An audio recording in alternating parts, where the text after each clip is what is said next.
우리 한번 따라서 하겠습니다. 하나님과 멀어지면 불행해지고 하나님과 가까워지면 행복해진다. 누가 저에게 묻더라고요. 행복해지는 교회에 가면 행복해져? 그렇게. 그렇습니까? 네. 왜요? 네? 네. 이 교회에 뭐가 있다고요? 하나님 때문에. 교회에 오면 하나님과 가까워지기 때문에 결국 행복해질 것입니다. 믿습니까? 그러니까 누가 물어보면 그렇게 대답하세요. 행복해지는 교회에 가면 행복해져? 그렇다고. 예. 하나님과 가까워지. 뭐 우리 교회도 행복해질 수 있다고. 맞다고 가시라고. 예. 교회가 다 중요한 것이죠. 아무튼 우리 지난주에 우리 친하게 지내는 목사님들하고 같이 식사를 하면서 저한테 기도를 하라고 그래서 기도를 했어요. 그랬더니 우리 MT 잘 가는 신현제일교회 목사님이 그러더라고요. 참, 옛날에는 기도만 하면 분이엘 하더니 이제는 행복만 한다고. 네. 근데 너무 감사해요. 너무 감사해요. 네. 그래서 저는 우리 교회 이름 바꾸고 많이 행복해진 것 같습니다.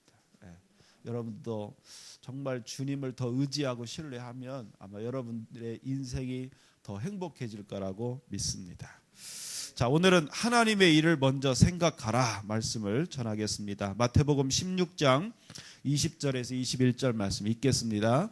그리고 나서 예수님께서 제자들에게 자신이 그리스도라는 것을 아무에게도 말하지 말라고 엄히 일렀습니다.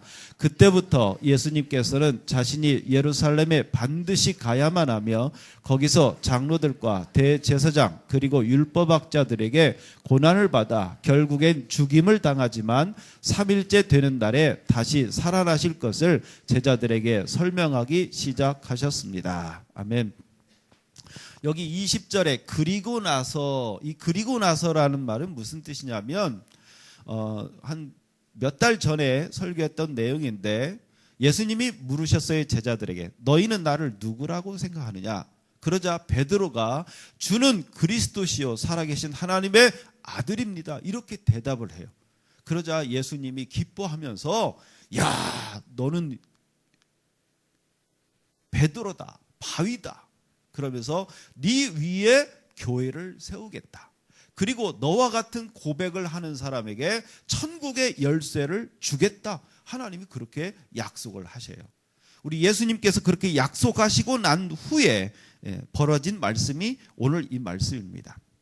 21절 그때부터 그렇게 되는데 이 그때부터가 뭐냐? 제자들이 이제 베드로의 고백을 통해서 예수님이 누구신지를 정확하게 알게 된 때부터 그런 뜻입니다. 그래서 예수님은요 자신의 정체성, 자신이 누구인지를 이때부터 이제 설명해 주기 시작하셨다 하는 것입니다. 사실 베드로가 고백하기 전까지 예수님은 어떤 모습이었느냐? 사람들이 예수님을 어떻게 봤느냐? 첫째, 바리새인들과 다른 심오한 가르침을 가르치는 선생님. 그래서 여러분 성경을 읽다 보면 예수님을 선생님 이렇게 호칭하는 사람들이 많아요. 그러니까 예수님 말씀을 들어보니까 이 바리새인들보다 더 심오한 가르침을 가르치는 선생님. 그 다음에 병자들을 돈 안 받고 고쳐주는 의사 이렇게 보여져요. 진짜 예수님의 정체는 그게 아니죠. 근데 제자들이 특히 베드로가 주는 그리스도시요. 그리스도라는 말은 다른 말로 메시아, 구원자다. 이 세상을 구원할 분이다. 이렇게 고백하자 예수님은 그때부터 예수님이 이 땅에 왜 오셨는지 앞으로 무엇을 할 것인지를 정확하게 설명하기 시작합니다. 뭐라고 설명하느냐? 나는 이제 예루살렘에 반드시 간다. 가서 나는 고난을 받고 죽을 것이다. 그리고 부활할 것이다. 이 얘기를 말씀하고 있는 것입니다. 예수님의 본질적인 정체성과 사역에 대해서 말씀하기 시작한 것입니다. 자, 그러자 제자들이 어떤 반응을 보였는가? 22절 말씀 읽겠습니다. 그러자 베드로가 예수님을 붙들고 말렸습니다. 절대로 그럴 수는 없습니다. 주님, 이런 일이 결코 일어나지 않을 것입니다. 자, 그러자 방금 전까지만 해도 예수님을 그리스도라고 고백한 베드로가 절대로 그럴 수 없습니다. 그렇게 예수님을 말렸습니다. 베드로가 왜 말렸을까 생각해 봤습니다. 그것은 아마 자신이 생각한 메시아의 이미지와 지금 예수님이 말씀하시는 일이 너무 다른 거예요. 베드로가 생각한 그리스도, 베드로가 생각한 메시아는 아마 그때 로마 통치하에 이스라엘이 있었기 때문에 이 로마로부터 정치적으로 해방시키고 또 직접 왕이 되고, 그래서 다윗이 다스리던 이스라엘의 그 신정 국가를 다시 형성하는 그 역할을 예수님이 하실 것이다, 이렇게 생각했을 거예요. 그런데 예수님은 뭐라고 말씀합니까? 그런 메시아가 아니라 실패자처럼 고난을 받고 죽을 것이다, 그렇게 말씀하시니까 이 반사적으로 베드로는 그렇게 하면 안 된다고, 절대 그러면 안 된다고, 자기 생각과 다른 메시아를 인정할 수가 없는 것이죠. 그러자 예수님이 뭐라고 말씀합니까? 뭐라고 말씀하셨을 것 같아요? 야, 네가 나를 생각해 주는구나, 고맙다, 이랬을까요? 자, 예수님이 그런 베드로에게 뭐라고 말씀하셨는가? 23절 말씀 읽습니다. 예수님께서 돌아서며 베드로에게 말씀하셨습니다. 사탄아, 내 뒤로 썩 물러가라. 내가 나를 넘어지게 한다. 너는 하나님의 일을 생각지 않고 오직 사람의 일만 생각하는구나. 여기서 예수님이 베드로에게 사탄아, 내 뒤로 물러가라, 이렇게 말씀하셨는데, 이것은요, 오해하지 마세요. 베드로를 사탄이라고 한 게 아니에요. 베드로 가운데 역사하는 그 사탄을 보고 사탄아 물러가라, 그렇게 말한 것이죠. 조금 전까지만 해도 주는 그리스도시요 살아계신 하나님의 아들이라고 고백해서 칭찬을 받고 하늘의 열쇠를 받았던 이 베드로에게 사탄이 다가온 거예요. 여러분, 호사다마라는 말 들어보셨나요? 좋은 일이 생기면 탈이 많아진다는 뜻인데, 이것이 영적인 원리에도 적용이 됩니다. 어떤 사람이 성령 충만해지면 사탄이 달아나는 것이 아니에요. 오히려 사탄이 더 역사합니다. 왜 그런지 아세요? 지난 목요일에 김기종이라는 사람이 주한 미국 대사를 피습을 했습니다. 그래서 얼굴이 뭐 이렇게 칼로 긁어서 우리 칼이 한 80반을 꿰맸다고 합니다. 정말 우리나라에서 사상 초유의 일이 벌어진 것 같아요. 근데 그 사람이 이렇게 붙잡혀가면서 뭐라고 얘기했느냐? 전쟁 훈련 때문에 이산 가족이 상봉을 못했다, 그런 얘기를. 그래서 전쟁 훈련을 반대한다, 이런 얘기를 했습니다.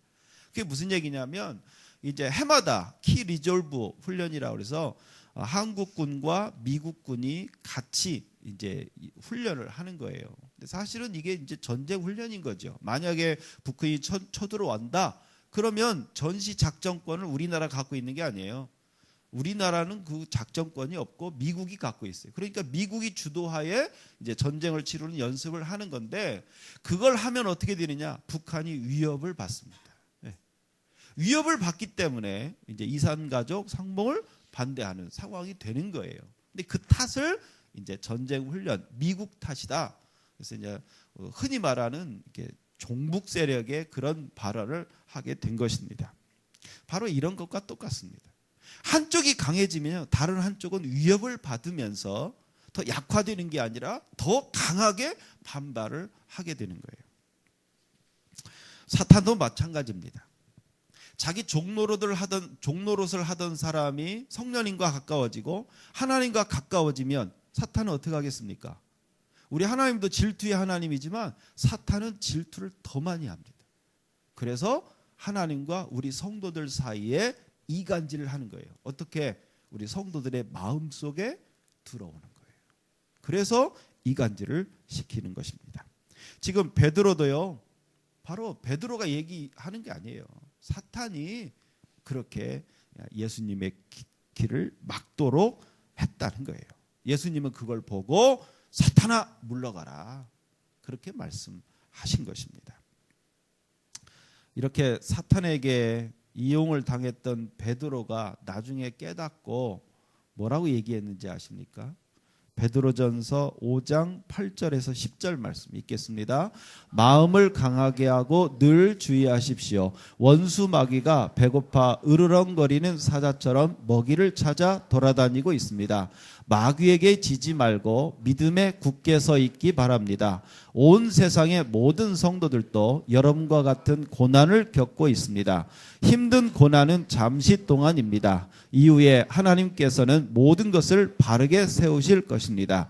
여러분의 뒤에서 받쳐주시고 든든하게 세워주셔서 결코 넘어지지 않게 하실 것입니다. 은혜를 주시는 하나님께서 그리스도 안에서 함께 영광을 누릴 수 있도록 여러분을 친히 부르셨으니 그 영광이 영원토록 함께하기를 기도드립니다. 자, 아까 베드로가 예수님께 절대로 그러시면 안 됩니다 했던 이유가 뭐냐? 예수님이 고난을 받아 죽는다고 했기 때문에, 그 고난을 두려워했기 때문에 안 됩니다 했던 거예요. 그런데 이 나중에 베드로가 뭐라고 얘기합니까? 10절, 힘든 고난은 잠시 동안입니다. 고난을 두려워하지 마라. 믿음이 성숙해진 거예요. 믿음이 성숙해진. 그러니까 우리 성도들은요, 막 성령님이 감동 주시고 은혜 받으면 앞으로 뭐 사탄이 없어지고 아니에요. 거꾸로 생각하세요. 여러분 말씀 가운데 되게 막 그 은혜를 받고 여러분이 기도할 때 정말 하나님께 내가 점점 더 가까이 간다라고 느끼시면 여러분 마음의 준비를 하시기 바랍니다. 아, 앞으로 사탄이 나를 공격하겠구나. 이렇게 대비를 하십시오. 그렇게 대비하시다가 안 좋은 일이 생기면 아, 드디어 올 게 왔구나. 고난이 왔구나. 나를 시험할 게 왔구나. 내가 이것을 이겨야지. 그리고 어떻게 해야 됩니까? 하나님께 더 가까이 가시는 거예요. 기도를 더 하시고. 그래서 하나님과 더 가까워지면 가까워질수록 사탄은 점점 약화되는 거예요. 근데 우리 많은 성도들이요, 은혜 받다가 항상 이 문턱에 걸리는 거예요. 은혜 받다가 안 좋은 일이 딱 생기는 거예요. 그럼 왜 이럴까? 그러면서 믿음을 아까 베드로처럼 까먹는 거예요. 그래서 베드로는 그걸 깨닫고 고난 두려워하지 마십시오. 잠깐입니다. 잠깐. 여러분, 지금 여러분들이 겪고 있는 어려움과 고난 잠깐이라는 것을 믿으시기 바랍니다. 그걸 여러분 이기셔야 돼요. 예. 여러분, 성공은 아무나 하는 게 아니에요. 승리는 아무나 하는 게 아닙니다. 반드시 어려움과 고난이 있지만 그걸 믿음으로 이겨낸 사람만이 성공의 열매를 거둘 수가 있는 것입니다. 예수님의 기준은요, 사람이 아니라 하나님이셨어요. 그래서 사람의 일이 아니라 하나님이 맡겨주신 일을 항상 먼저 생각하셨습니다. 베드로가요, 절대로 그럴 수 없습니다. 그렇게 했어도 예수님은 묵묵히 십자가의 길을 걸어가셨습니다. 예수님이 그렇게 사람이 아니라, 자기가 아니라 하나님의 일을 먼저 생각하면서 십자가의 길을 걸어가신 이유가 있습니다. 여러분, 고난 좋아하는 사람이 누가 있겠습니까? 예수님이라고 고난이 쉬웠겠습니까? 아니에요. 십자가를 짓기 전에 겟세마네 동산에서 예수님은요, 땀방울이 핏방울이 되도록 머리를 쳐박고 무릎 사이에 머리를 들어갈 정도로 그렇게 고통스럽게 뭐라고 기도하셨어요? 할 수만 있거든. 이 잔을, 이 고난의 잔을 내게서 떠나가게 해달라고. 그러나 내 뜻대로 마옵시고 아버지 뜻대로 하옵소서. 그러니까 쉽게 말하면 나 싫다 이거예요. 고난 싫고 십자가 싫다. 그러나 내가 우선이 아니라 하나님의 뜻대로 하겠습니다. 그게 예수님의 고백이에요. 예수님이 왜 그렇게 하셨을까요? 예수님은 왜 그렇게 힘들고 싫은데도 십자가를 지셨을까요? 예수님의 말씀을 보면 그 이유가 있어요. 요한복음 10장 17절 말씀 읽겠습니다. 아버지께서 나를 사랑하시는 것은 내가 나의 목숨을 스스로 버리기 때문이다. 나는 목숨을 다시 얻기 위하여 목숨을 버린다. 예수님은 하나님이 명령하신 대로 십자가를 지고 죽으면 하나님께서 자기를 사랑하실 것이고, 그래서 다시 자기를 부활시켜 주실 것을 믿으셨습니다. 그래서 비록 십자가 지기 싫고 고난 싫었지만 자기를 드러내지 않고 하나님의 뜻을 이루기 위해서 묵묵히 십자가의 길을 걸어가신 것입니다. 사람들이 왜 십자가를 부담스러워하는지 아십니까? 십자가 뒤에 계신 하나님은 보지 않고 십자가만 보기 때문에 그렇습니다. 여러분, 우리 교회에 이제 십자가가, 이건 보통 교회는 이런 상이 없이 그냥 십자가만, 민십자가만 있잖아요. 근데 이걸 이제 고상이라고 그럽니다. 고통스러운 예수님의 모습이 달려있는 십자가, 그래서 고상이라고 그러는데, 여러분 이 십자가를 보면서 뭐가 보입니까? 고통스러워하는 발가벗겨진 예수님이 보이지요. 근데 한번 생각해 보세요. 이 예수님을 보시는 하나님의 얼굴이 어떨까? 사람들이요, 왜 십자가를 부담스러워하고 힘들어하느냐? 그 십자가만 보기 때문에 한 거예요. 그 고통스러운 예수님만 보기 때문에. 근데 그 예수님을 뒤에서 보고 계시는 그 하나님의 모습, 사랑스러운 눈으로, 안타까운 눈으로 예수님을 보시는 그 하나님의 얼굴이 어떨지를 한번 생각해 보세요. 예수님은요, 다른 사람 보고 십자가 진 게 아니에요. 아버지 하나님이 나를 사랑해 주실 거야, 그 마음으로 십자가를 진 거예요. 교회 사역도 저는 그렇다고 봅니다. 여러분 막 이제 교회를 보고 목사님을 보고 우리 성도들을 보고 교회 사역을 하다 보면요, 이런 때가 와요. 이게 뭔 의미가 있지?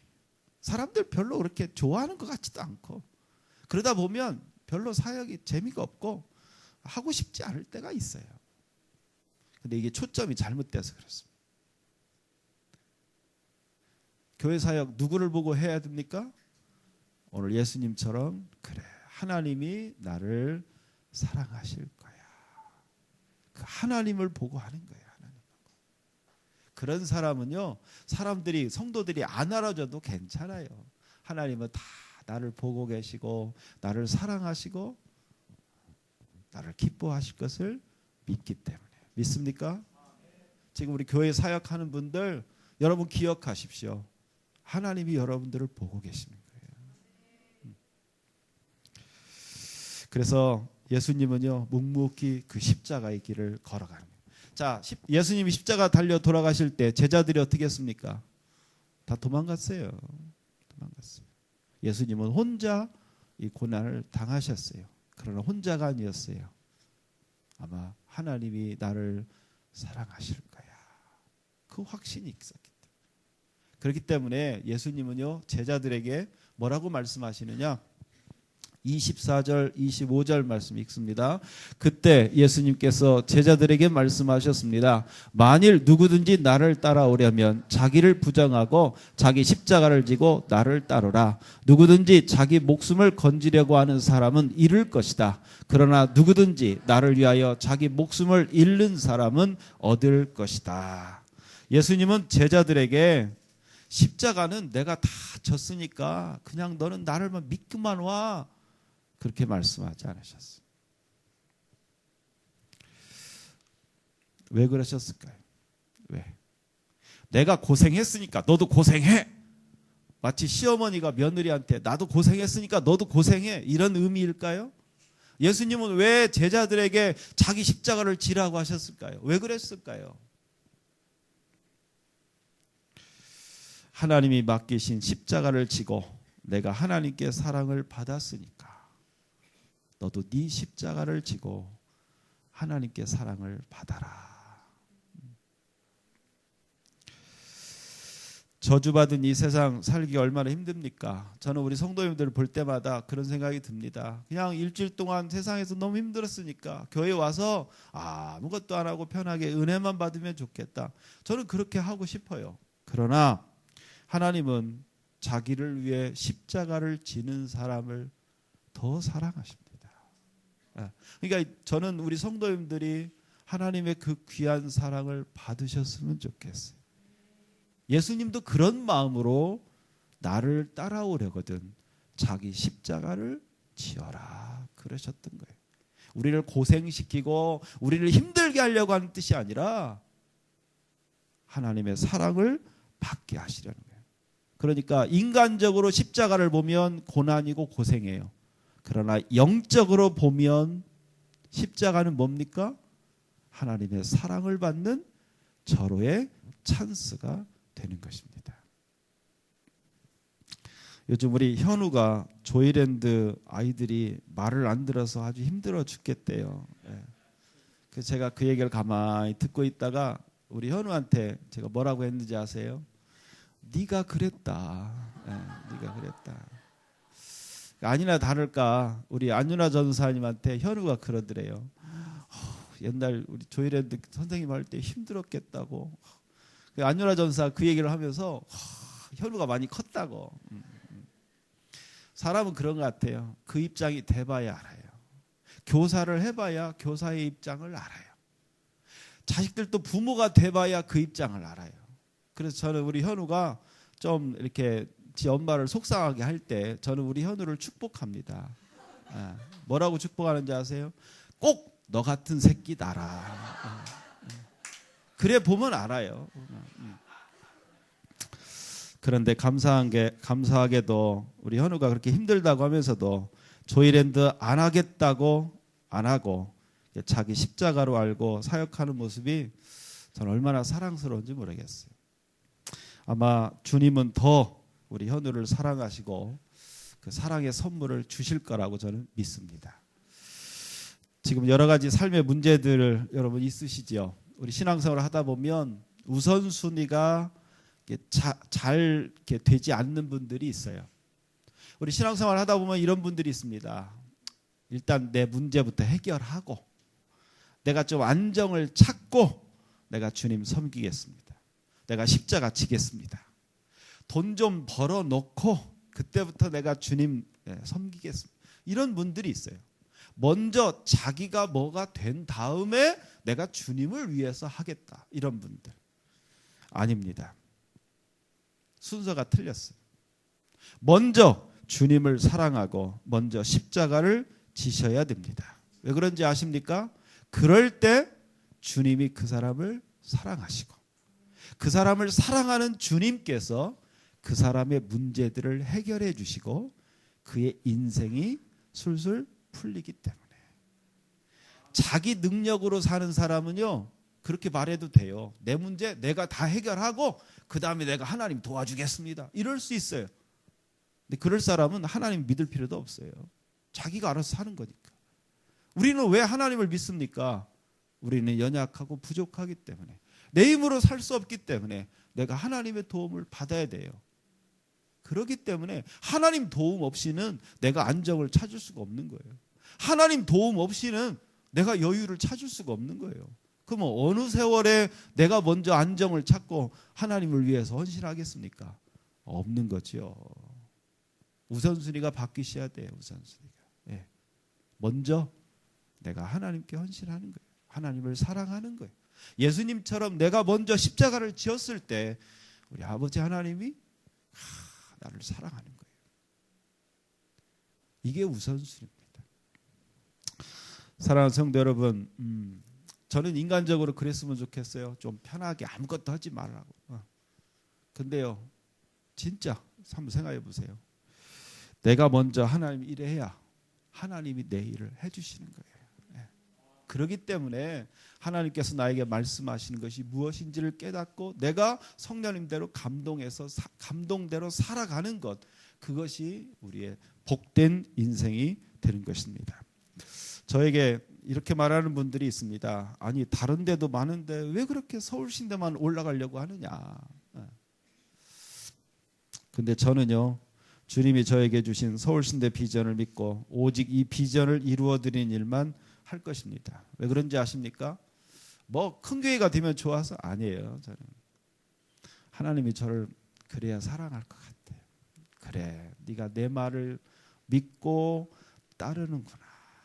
네가 내가 원하는 것들을 하는구나. 저는 하나님이 그 마음을 봤어요. 우리 예수님도 그 마음을 보기 때문에 그 십자가의 길로 가는 거예요. 사랑하는 성도 여러분, 정말 하나님의 사랑을 받기 원하십니까? 그러면 사랑을 달라고만 하지 마시고 여러분이 먼저 하나님을 사랑하십시오. 여러분이 하나님을 걱정하시고 여러분이 먼저 십자가를 지십시오. 그러면 하나님이 여러분들을 사랑하시고 여러분들의 앞길을 인도해 주실 것입니다. 저와 함께 주님이 주신 비전, 주님이 맡기신 십자가를 잘 감당해 가면서 우리 주님의 사랑을 점점 더 많이 받고 여러분의 인생이 점점 더 행복해지시기를 주님의 이름으로 축원합니다.